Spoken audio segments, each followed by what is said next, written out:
So I appreciate you all coming out and having this event. This is good for me as well. This is my first time presenting this material. When I first saw The Matrix when it came out in the theaters in 1999, and I walked out of the theater with my friend who actually was a Waldorf student, and we said to each other, someday we're going to have to teach a class on this. And little did I know I would actually be sort of doing something like that. So this is very interesting for me. How many people have seen the first movie? Raise your hand. Okay, that's good. How many people have seen the first movie and didn't really understand it? Oh, good. So wait. So maybe everyone else can leave in just those 60 minutes. That's all we need. How many people have seen the first 2 movies?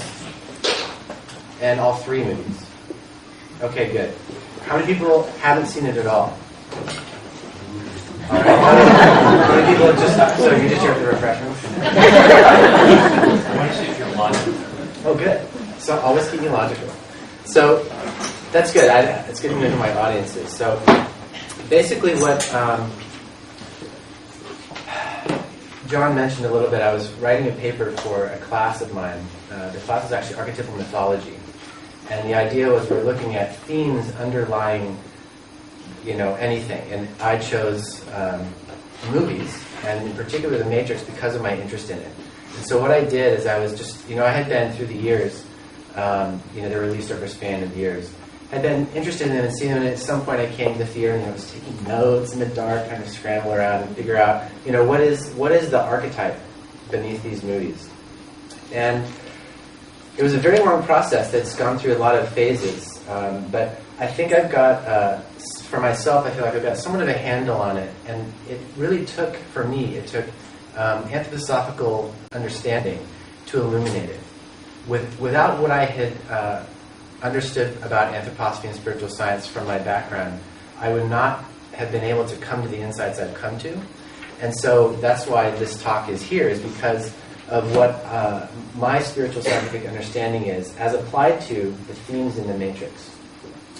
So I think what I'm going to do, I don't want to either bore you with details that are either just confusing or too complicated, or just talk about all these things. I'm going to actually show you some clips. I think I've got all this stuff worked out. So I can show you some clips. There's a few important key scenes. I had most of them. One of them wouldn't go for some reason, so I can tell you.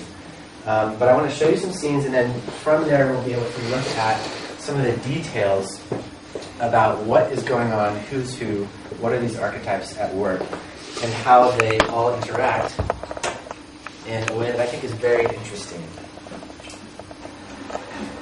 So part of this was that when I was doing the work on my paper, and also before that, I was reading most of the things that have been written about the Matrix. Some people may be aware there's a number of books that have actually been written about the Matrix, a number of essays, a lot of stuff on the internet. And I looked and I read almost all of that stuff, and I wasn't satisfied with it. It just didn't strike me as going deep enough. What you often get is a philosophical interpretation that's kind of like, a bit like popcorn. There's obviously a lot of philosophy in the movies, and it's pretty explicit. And people would take those ideas, they would expound on them, they would show how it related to other ideas in philosophy, things in the world, and all of that is good stuff. But it never, for me, really addressed what I thought was the key aspect to the Matrix, which was the spiritual archetypes. And so that's what I wanted to focus on. And so that's what I did.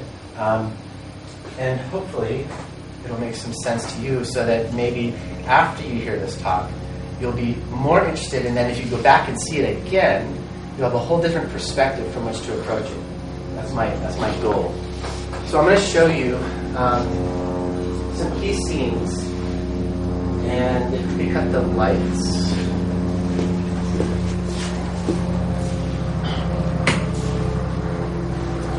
So that helicopter, I hired a helicopter.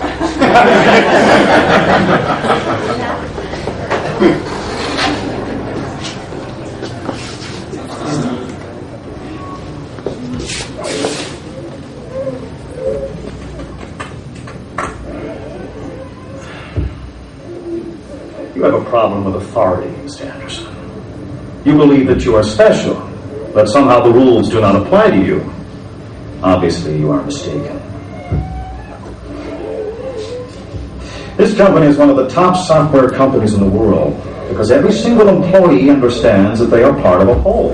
Thus, if an employee has a problem, the company has a problem. The time has come to make a choice, Mr. Anderson.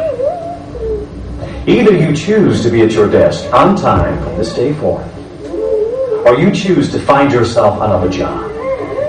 Do I make myself clear? Yes, Mr. Reinhardt, perfectly clear.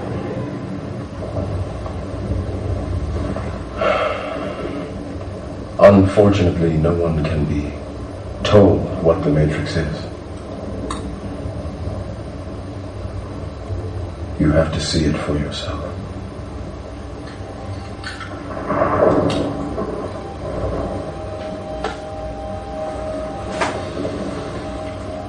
This is your last chance. After this, there is no turning back. You take the blue pill. The story ends. You wake up in your bed and believe whatever you want to believe. You take the red pill. You stay in Wonderland. And I show you how deep the rabbit hole goes.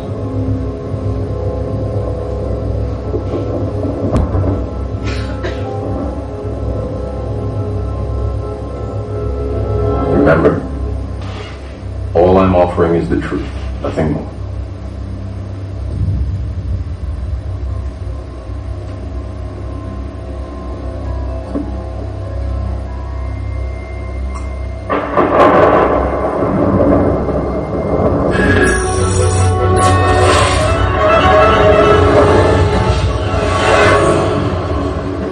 You have to let it all go, Neo. Fear, doubt, and disbelief.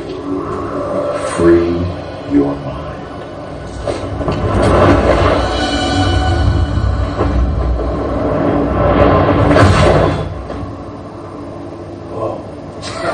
So you're a civilization, because as soon as we started thinking for you, it really became our civilization, which is, of course, what this is all about. Evolution, Morpheus. Evolution. Like the dinosaur. Look out that window. You have your time. The future is our world, Morpheus. The future is our time. There could be a problem. What are they doing to him? Breaking into his mind, it's like hacking a computer. All it takes is time. How much time? Depends on the mind, but eventually it'll crack, and his alpha patterns will change from this to this. I must get out of here. I must get free. And this mind is the key, my key. Okay, I'm turning the volume down right now because you might have noticed the sound gets out of sync. The sound is irrelevant from here, so.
He says goodbye, Mr. Anderson.